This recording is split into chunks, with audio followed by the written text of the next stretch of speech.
Hi guys.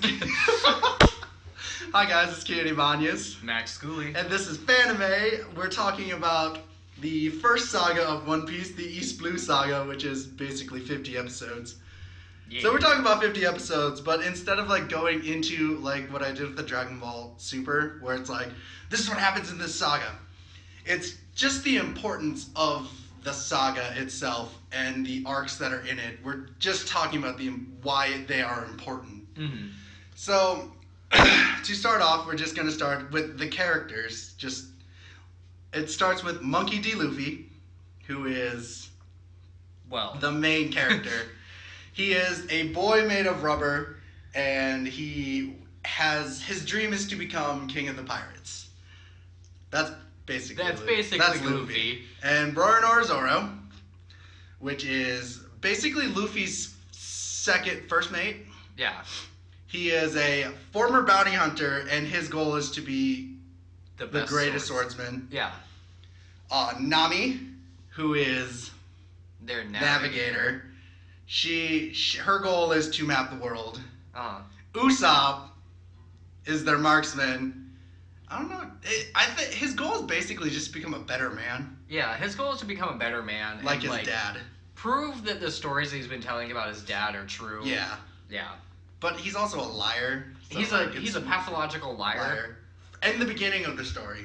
Yeah. But this is why the arcs are the East Blue arc saga is so important, is because it shapes the characters. Mm-hmm. And then you have Sanji, who is their cook. Yeah. He is a fucking awesome kicking man who, like, you find out the reason why Sanji knows, like, this savate style of martial arts is because his hands are important to him. Yeah. So a lot of his attacks rarely use his hands. So let's just delve into it. So the first arc in the East Blue Saga is Romance Dawn. Mm-hmm. And the importance of Romance Dawn is it's Luffy's origin. Like, it's him, like, the first thing you see, the first episode, though, is you meet Luffy saving Kobe from Alvida. Yeah. Who is in the beginning, is this just fat cowgirl with a mace. Beats everybody with her metal mace. Yep. And Luffy saves Kobe, and they go to an island. But that we're gonna go into that later. Mm-hmm. But the first thing we want to talk about why the Romance Dawn saga is so important is that it introduces Luffy's idol Shanks. Mm-hmm. It introduces Luffy, and what you want to go into is that, like, Luffy eats the gum fruit in flashbacks when he meets Shanks. Yeah. But it also is the reason why Luffy wants to become king of the pirates is because Shanks is like, you'll never be a pirate because you're a crybaby. And Luffy's like, I am not a crybaby. I will become king of the pirates. And Luffy is kidnapped by mountain bandits because they're talking shit about Shanks. And Luffy's like, no, Shanks is amazing. You guys suck. Yeah. Which is funny because, like, you find out Luffy is raised by mountain bandits afterwards. You find out that those mountain bandits actually raised him. It's really funny. It's funny, but to really symbolize what the Romance Dawn arc is that it shows off Luffy's determination. Yeah, it shows his drive to wanting to become a pirate. King of the pirates, because Shanks then gives him the hat that once belonged to Gold Roger. Yeah, the straw hat is given to Luffy, and there's something about Luffy that Shanks sees. He sees his old captain in Luffy at that young age, because Luffy is 7 when Shanks gives him the hat. So obviously, there's a lot about Luffy that mirrors Gold Roger, which I feel throughout the series progresses, you find out. Yeah, as the series progresses, a lot more people start realizing how close he is as, like, Gold Roger's, like, heir, like, his second, I guess. Like his, not reincarnation, but, like, the spirit of Gold Roger is within Luffy. Yeah. If that makes any sense. The drive and the courage and the crazy of Gold Roger. Which you find out a little bit more when we talk about the Log Town arc. Yeah. In the East Blue Saga. So, like, to sum up the romance Dawn arc is that Luffy saves Zoro from Helmeppo and Captain Morgan. Mm-hmm. Zoro has been tied up into this post, and Luffy... The importance of it is Luffy gets Zoro to join his crew. Yeah. That's pretty much the importance. That's pretty much it. They take down Captain Morgan, and the other big importance of the romance Dawn arc is that Luffy had no idea the Marines fucking hated pirates. Yeah, he was pretty oblivious to that. Yeah, they're like, the pirates are like, thank you for saving, not the pirates, the Marines are like, thank you for saving us, and like stopping Captain Morgan because he's a dick, but if you're pirates, you have to go. Yeah. The Marines do not look highly on pirates. No, they look down on pirates, and like Luffy was like oblivious to this, so he saved them. He would have saved them anyways, but like he saved them not knowing they didn't like him. Yeah. So which becomes a thing in One Piece is that like the government does not like the Straw Hat Pirates, but the Straw Hat Pirates save people anyways. Yeah. And so, which leads to the Orange Town arc, which is very significant because that's when Nami quote-unquote joins. That's the first time Nami is brought onto the ship. But you meet Buggy, who is another Devil Fruit user, which in the beginning of One Piece is very, very, very rare. Yeah. There's only a handful of Devil Fruit. Like, a lot of the people they fight in the East Blue do not have Devil Fruit. No. Besides Buggy, later Alvida, and Smoker. So Buggy is very prominent because Luffy's like, oh, there's other people like me. Yeah. But you find out, Buggy, just like Luffy, are involved with Shanks. So Luffy's obviously interested in Buggy. He's like, what is Shanks like? And Buggy hates Shanks. Buggy swallows the Devil Fruit because he gets scared by Shanks. And then you find out, like, Buggy almost drowns and Shanks saves him. And so they beat Buggy by tying up all the pieces of his body. Yeah. And flying him away. And just as a side note, the reason why I also like the East Blue Saga is that just One Piece in general, they use you know how filler episodes work? Mm-hmm. Their filler are cover page arts that like tell a story, coherent story in the manga. Like Little Buggy is a legitimate like. And a lot of their filler is not fully canon, but definitely used in the story. Yeah. And so after they beat Buggy, it's the Syrup Village arc. But before that, they meet Galman, who is a guy who is stuck in a treasure box for 20 years. Yeah. He is a very incompetent pirate. Yeah, this is basically another filler that does pertain to the story. It pertains because he explains how the Grand Line works. Yeah. Mostly what this is information. Yeah. They got told about a treasure on an island, so they went to the island. They found the treasure box, and it had this dude stuck in it. He's been in there for 20 years. Yeah. And he doesn't want to leave the box. He's like, I'm just so used to it. And and you realize, like, he's more, like, a lot of things about One Piece is, like, these characters that look fucking ridiculous have, like, sad-ass backstories. Yeah. All these ridiculous, out-there characters seem to have very, very sad backstories. Yeah, and so the Syrup Village arc leads to them meeting Usopp, and you find out, like, Usopp is basically the boy who cries wolf. Yeah. No one believes that his dad's a pirate, famous pirate that left, which he, weirdly enough, he is. Ironically, he's on Shanks' crew, which Luffy realizes who Usopp is right away. He's like, your dad used to talk about you all the time. Yeah. Because he saw a lot of his son and Luffy, like, yeah, my son would be around your age, and, I kind of just left him. Yeah. Quote, Usopp is not a good parent, but a good parent at the same time.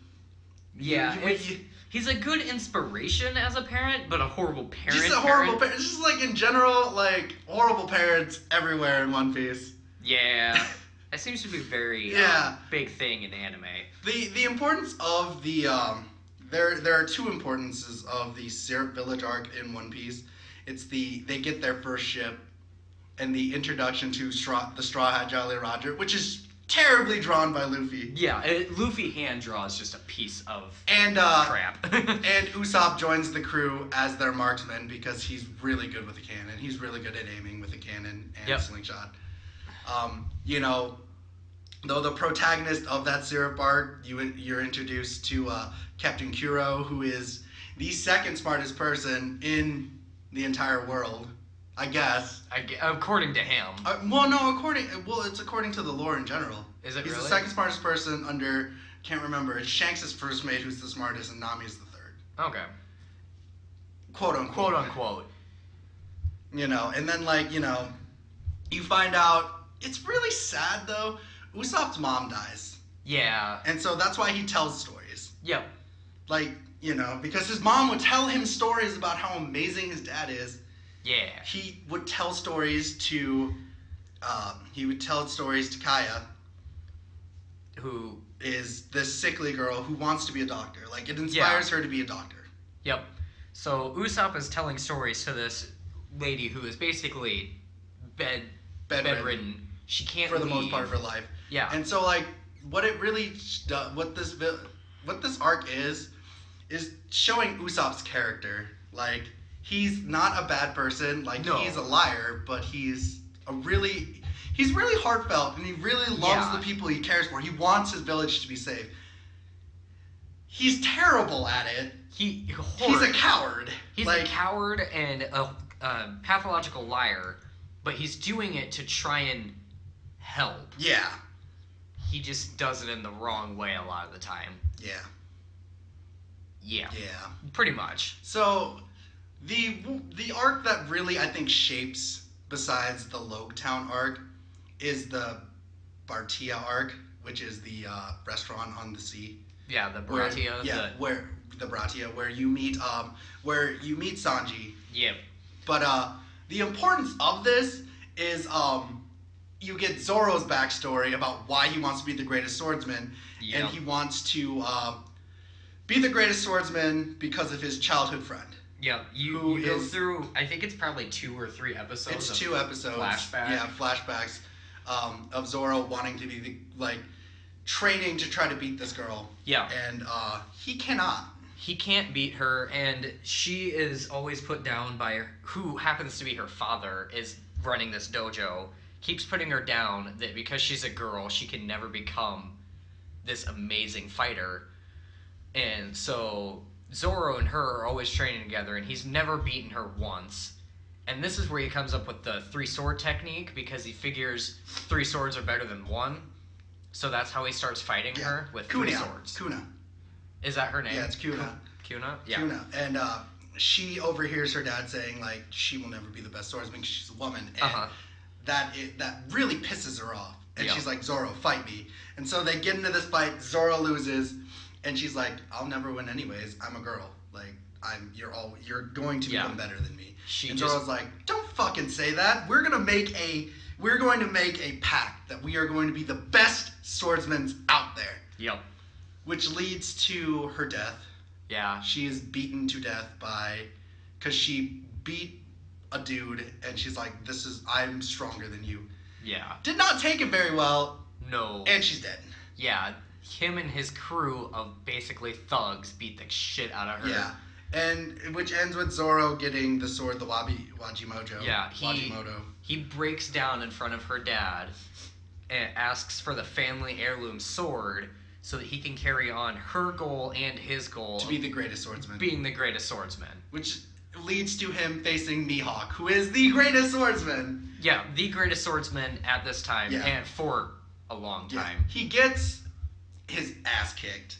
Like, mutilated, basically. And he's dying. And Luffy goes to him and is like, you can't die. This is not, like, you say you want to be the greatest swordsman, you can't just die. Yeah. And then Zoro lifts his sword up and tells Mihawk, he's like, I will be the greatest swordsman. And he looks at Luffy, and you realize that he believes in Luffy's dream too. He's like, is that okay, King of the Pirates? And Luffy's like, yeah, you're right. And another thing is, you see Sanji's past. A little bit of Sanji's past is that he was a former busboy on a ship who is attacked by Zeph's former pirate crew. Yep. And you find out that like Sanji's goal is to find the All Blue. Yep. Which is where all the fish meet and all the oceans meet, and like every fish is there. Every fish is there, and every fish is in plethora, and it's basically a chef's wet dream. Yeah. And so Sanji decides to join a little bit because Nami, and a little bit because he wants to see the All Blue. He wants to see the All Blue, and he also wants to go on this adventure. I feel like part of it is because of the old man, the chef that he works with, used to be a pirate. His leg. Yeah, he lost his leg, and he can't really do much. Yeah, so he wants to kind of continue on with the old man's dream of being an amazing chef. He wants to find the All Blue. He wants to go be out there. And there is just a nice moment where he is just thankful. Like, you at first you don't think they really get along.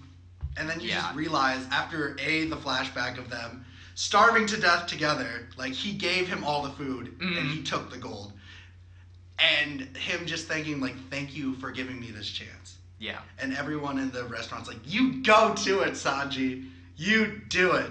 And like the main antagonist in the this arc was Don Krieg. Yeah. And Full Body was a minor protagonist. I guess. Yeah, he's kind of a dick. Yeah.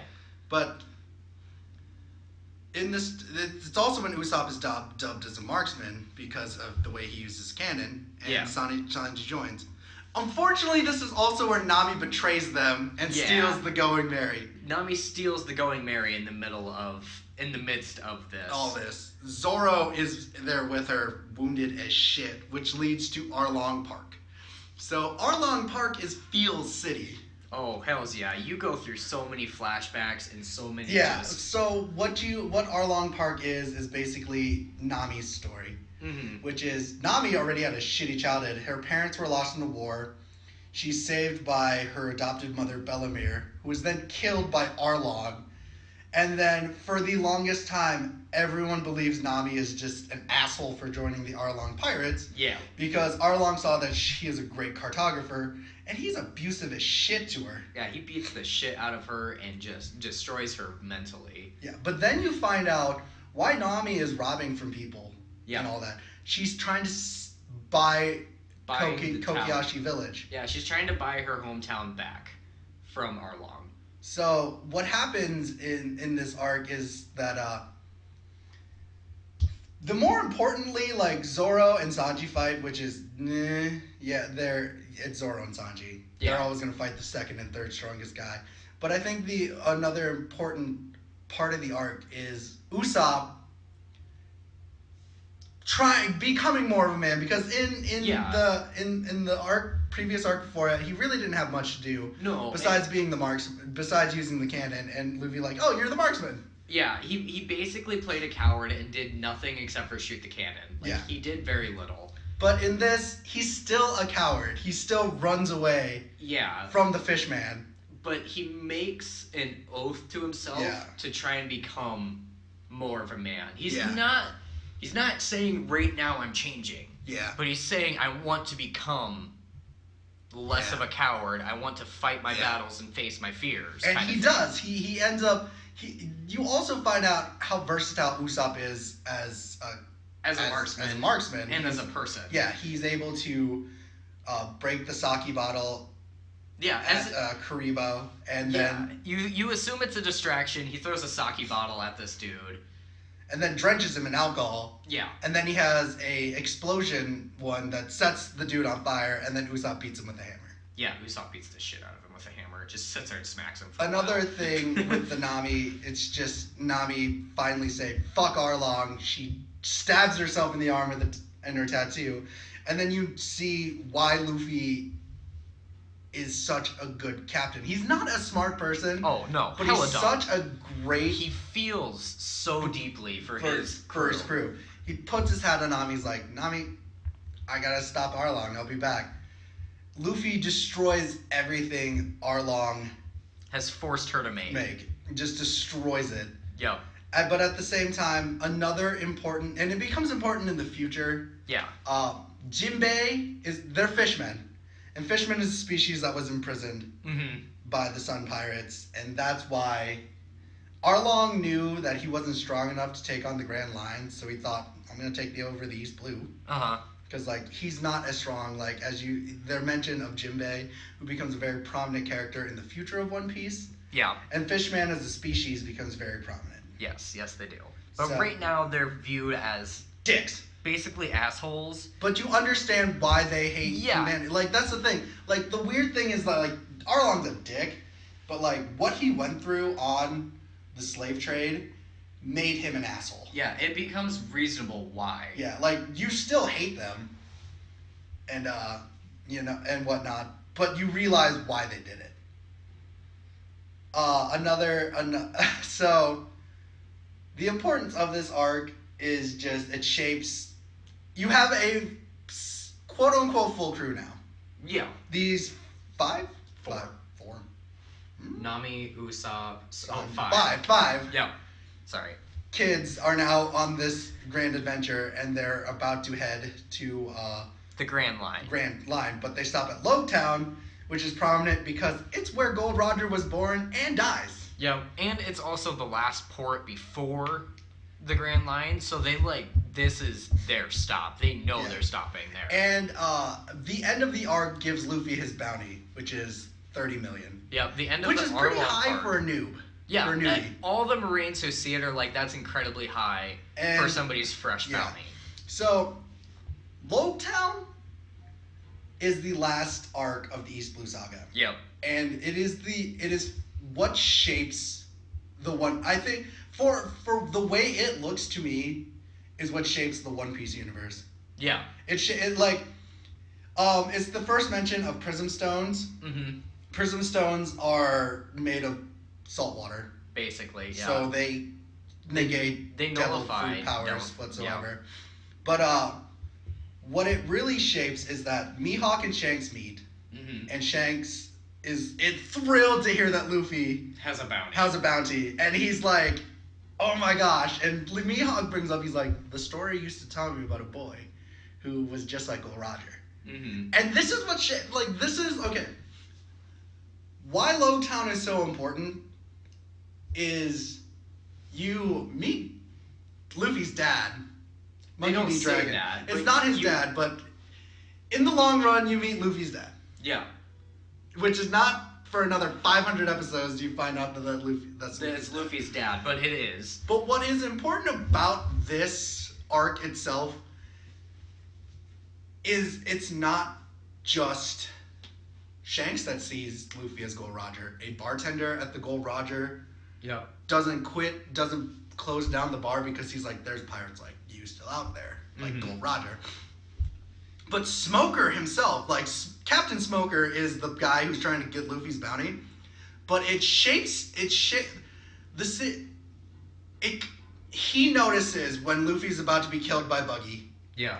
that he's smiling, just like Gold Roger. Yeah. And so what it Yeah. really shapes in the future, it's the will of the D. Yeah, it really shows that Luffy has become the will of the D, Yeah. taken over Gold Roger. Yeah. I mean, that is just an important thing. Yeah. And also, go ahead. Yeah, it becomes like very prominent how big Luffy is becoming of Yeah. Gold Roger, that he is following in the footsteps and going on to greatness. You know, and that's the thing. It's also another important thing is like you realize it introduces Logia type devil fruits because the only ones you saw were Buggy and Alvida's, and Luffy's, which are Parametheus, which is just physical embodiments. Yeah. Where Logias are quote unquote elemental because some of them are like, maybe Give or take elements, like, you know. Like some people do wax. Like, Like that's not honey an element. fruit. Yeah, like they're not actually The elements. mud fruit. But it becomes basically a single thing, like an element, like fire, ice, air, whatever. But they can't be hurt. That is the importance. Like, Logias are the strongest devil fruits. At this point, by far. But no, because it goes mythical Zoans, then Logias, then everything Yeah. else. Because like everything else is just kind of like lackluster compared. Because like Logias, they become the element, so like nothing Yeah. can hurt them unless it's prism stones or hockey. Yeah. So that is the point. That the East Blue Saga is important not because it's just the start of the series. It's important in why I like it. Yeah. I think it's comparatively from all the One Piece I've watched, this is probably my second favorite. Because my first is the Marineford arc. Yeah. Which I'll go into some other time. But like East Blue Saga is the most the important. The reason why it's important is because it shapes the story, but it also has gives you a lot more character. Yeah, like it very much develops all of our characters that we're going to be following for a long time. Like, because in Logetown, just in general, it shapes. Oh, right. Should probably bring this up. Another important thing is that you find out in Logetown, you find out Zoro's sword is rare as fuck. Yeah, the white sword that he's been carrying. The Wasunagi. And then he gets another sword, the Ryo Rusanagi, which is like cursed as shit, and he's like, the way he tests his luck is by throwing the sword and lifting his arm up. If his arm gets cut off, he's like, oh, guess I'm not as lucky as I thought. Yeah. Doesn't cut him. He gets a sword for free, and then he gets another sword from the shop owner for free. So he basically gets 2 swords for free. And he's like, yeah. Because he's kind of an idiot and just tossed the cursed sword. Yeah. But this, this arc, the Logetown, has a lot of not so much flashback character development, but more personality character development. Personal, yeah. Like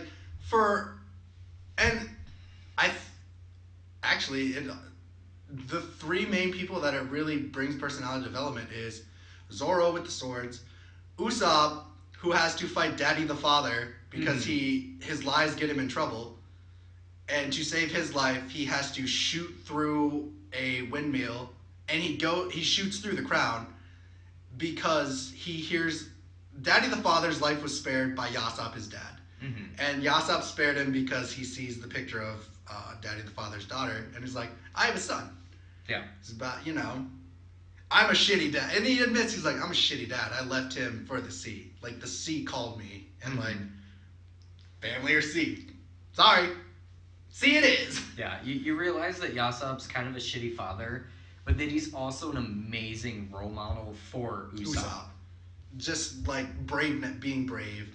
And Usopp's like, I promise I'm going to be brave. It takes him a little bit longer than, just this arc to get brave. But he gets brave. He's getting there. He's getting there. And Sanji's is just basically a cooking contest, but it's the all blue. Like he the reason he wants the fish is because he's like, this is proof the all blue exists because this is a west blue fish in the east blue area. Mm-hmm. So Sanji's dreams, become a little bit more visual, become a little more real, and he knows that they're possible now. So, like we said, like the importance of the East Blue arc is personal character development, and that's why I like the first arc, is because it is in a small amount of time everyone gets a personal development up like extremely. Like they're not just like Zoro's the tough rival, Usopp's the coward, Nami's greedy, and Sanji's just a lover boy. And Luffy's dumb. They are like legitimate characters with legitimate goals. Yeah, there's true backstories and goals and aspirations, and they become real people that you develop connections to. Which is, I think, why, like, this is where I'm going to go with, like, this is probably why it has lasted for almost 20 years. Like, yeah. They have legit, like, I love Dragon Ball Z, and I love anime in general, but this one has, like, more heart to it than Dragon Ball Z does. Oh, yeah. Where I think, like, Dragon Ball initially had heart, Dragon Ball Z became overreactive and bombastic. Yeah, I feel like after a while in Dragon Ball Z, it just became... Power-ups. Yeah, it became more about the fights and the power-ups. But this one has... It has, like, fucking, like, sadness and every, like... Oh, yeah. Not even, like, because I like it because it's sadness. It's just, it brings character to it. It's very real. Yeah. Like, the people are real. The events... Their goals are real. They're like, they have real emotion. Like, you can relate to at least one character in One Piece. Yeah. you can't relate to one character. Like, not everyone can relate to one character in, like, Dragon Ball Z or, like, Yeah. So, like, that's basically the premise of, like, One Piece is gone for so long. It's like, they're real. You love them. You enjoy them. You realize the problems they have. And you follow them anyways. Yeah. And so, that's, I mean, I feel like we should just end with a rating. Like, I'm gonna go